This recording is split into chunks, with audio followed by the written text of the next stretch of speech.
Welcome to Read Them to Read. My name is Juliet. I'm going to do a card pull today, like more of a healing pull.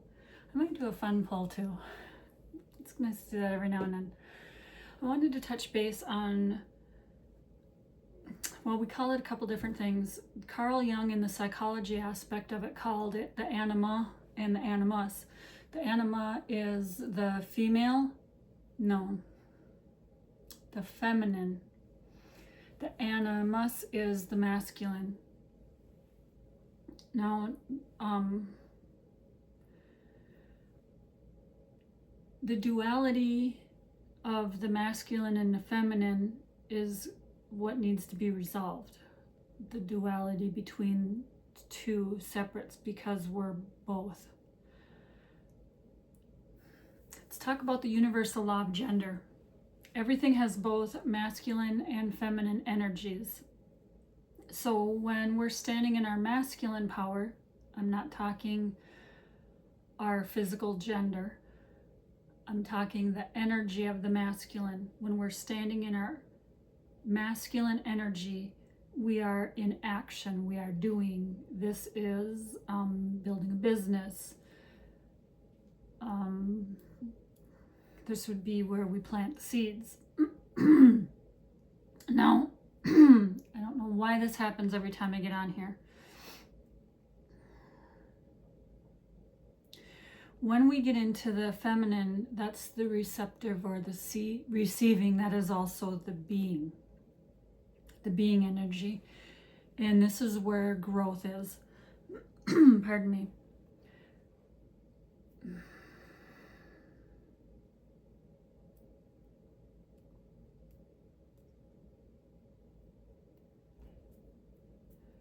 Because we have been in such a long time of masculine patriarchy in our society, the being of the feminine side has been neglected.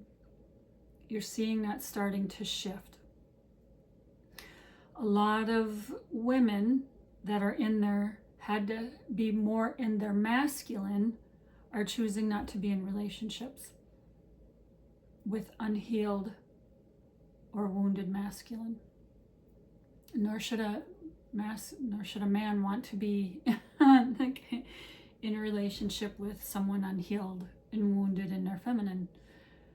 I mean, reciprocity. This has to go both ways. It does go both ways. An unhealed feminine will allow and tolerate abuse. She will also step into the masculine and have to take control, or feel the need to take control and be the fixer and the pleaser, at the detriment of her feminine side, which is the gentle nourishing and the love, nurturing. That's not a weakness. For those that look at that as a weakness, that's your woundedness. For those that look upon women as sex objects or objectify them or think they're just here for your pleasure, that's your woundedness. For those that hate all masculine, that's your woundedness. So this is like the yin and the yang. There's both. And both need to be balanced. That would be the 12th law, the universal law of gender. So when manifesting, because we are master manifestors, remember, we all live on the same earth, but you live in your own world. You create your world from within, as within, so without. As above, so below.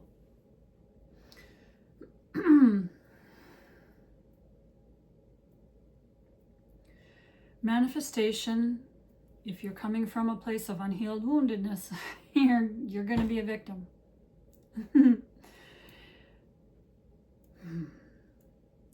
Manifestation, it takes a gestation period. So first it comes from the thought, which is kind of the masculine. Well, the thought is more of the masculine, the seeding side, right? And then it comes into the physical reality, which is more the feminine, which is the growth. because the seed was planted in the soil from the masculine. Now it can grow with the feminine. So the masculine side of us is logic. We're more direct, we're protective, we take action, there's more structure. The feminine is the receiver, the receptive, the nurturing, intuitive, the creative. So the feminine will receive ideas and nurture that.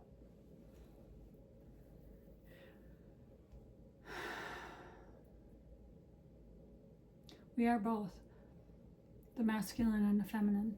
We're being called to balance that right now. And because we lived in such a predominantly patriarchal,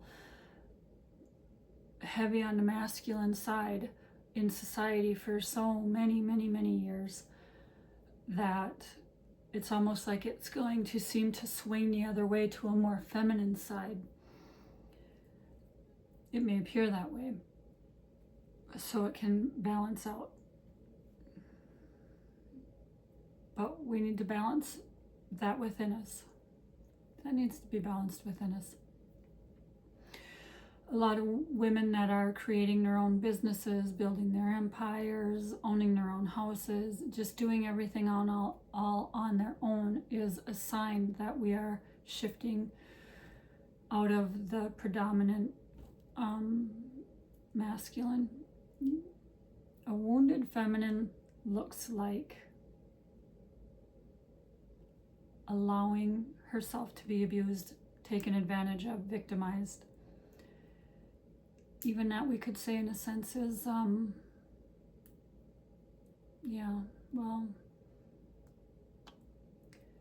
it can then shift the other way within her, where she doesn't ask for help, does everything on her own, in some aspects because she has to.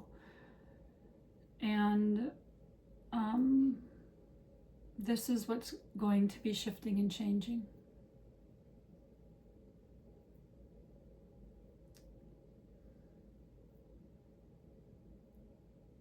Yeah. There's going to come a time where there's going to be more divine unions. They call them kingdom spouses. I don't care to use things too much like twin flames and soulmates and things like that, or karmics. I can tell you my definition and description of each, but everybody kind of has their own thing. And this is the thing. If it's abusive, get the hell out. I mean, heal yourself. Don't stay in that. No one deserves that. And if I can't tell you what to do. I can't even tell you to get the hell out. It's your lesson. It's your earthly lesson. I try to come more from non-interference because everybody is entitled to their own belief, but I also am aware that when I was going through so much of this out on my own, I had learned a lot from YouTube. I had learned a lot from Dr. Ramani on healing from narcissistic abuse and cults. And there are some institutions that you don't realize how cultish it is until you participate. Actually, you don't know until you get out. How you're treated when you leave, that's how you know. So I don't tell you my personal things to make you feel bad for me, because that's not what this is. I don't tell it because I want you to bond with me in pain, because I don't want that. I'm telling you because I'm in it through a lot of crap. A lot. There were a lot of life lessons for me. And I made it through. It wasn't easy. And if I can do it essentially on my own, then you can do it with support.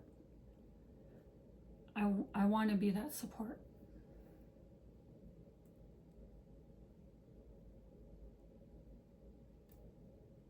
We have to look at our dark side, our shadow side, the things about ourselves we don't want to see. Some say the inner demons, like what they refer to Jesus as the 40 days in the desert. However you choose to look at it, it needs to be looked at. It needs to be felt through. Not as punishment, for victory. Everything that happened to me, I can sit here and say I'm grateful for. And I don't look at forgiveness. This is why everybody that did what they did didn't do it to me. It was for me, for my growth. And they were acting from their level of woundedness, their level of being hurt, their level of unconsciousness, unawareness. And while some people need to be removed from society because of things that they do, they also deserve healing just as much as everybody else. This is where I say, can your love and empathy outweigh your anger? Can it outweigh their fear and greed? Hate, fear, and greed got us into this. Love's the only thing that's going to get us out. And we know this. And we can't get to the point where we can say, I love everyone. May not like what they do. But you can't get to that point if you're unhealed. I don't know where Read Them to Reap is going to go. I don't know where Juliet's Journeys is going to go. If it's just one person that gets help from this or has something good come from it. That's truly the gratitude for this. That's truly the reason for this. All it takes is one person. If it's not me, let it be someone. Let it be you.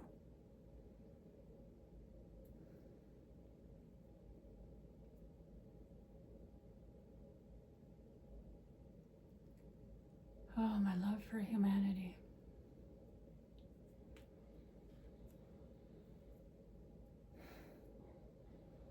We all have our own path. It looks different. We all have similar wounds, but none of us are the same. But we can learn and grow from each other. But we have to do the work ourselves. In that aspect, no one's coming to save you. No one can do that work for you but you. I know you can do it because I did. And I know there are people before me that did it as well, on their own. Maybe it was meant to be that way.